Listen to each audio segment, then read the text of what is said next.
Okay, ito na naman tayo. This one, multiplying 11 to 19 by different method. Okay? So, again, yung ating factor dito dapat 11 to 19 lamang para ma-apply nyo to. Okay, una, multiply this one. 2 times 4, you have 8. Then, next, yung after mo mag-multiply, you will add. So, the answer is 6.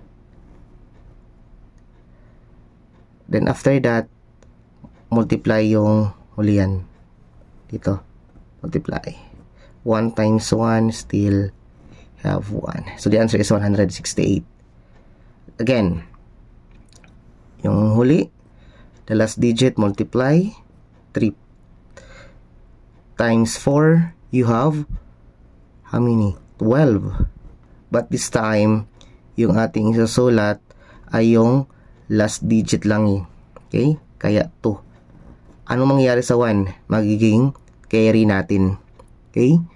So, take note, may 1 tayo. Okay, next step is plus. 3 plus 4, 7, then plus 1 because may carry tayo dito, kaya you have 8. Then for the last time, 1 times 1, still 1. So the answer is 182. Next, you have 2 times 6, still 12. Then the last digit lang yung ating kopyahin kasi yung 1 carry. The next step is 2 plus 6, you have 8. Then bakit may plus 1? Kasi may carry tayo dito, kaya 9. Then yung huli, 1 times 1, you have 1 again, 192 yung 12 times 16. Yung 15 times 17 naman, yung unang step natin, multiply this one, that is 7 times 5 or 5 times 7, that is 35. Yung huling digit lang yung sulat natin dito. Yung 3 is carry.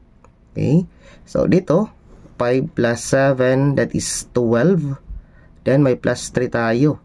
Bakit may plus 3? Kasi may carry tayo, no? Sa ating unang step. Kaya 15.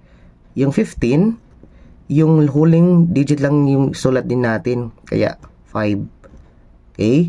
Then, you take note, may carry ka again na 1. For the last step, you multiply 1 times 1, that is 1.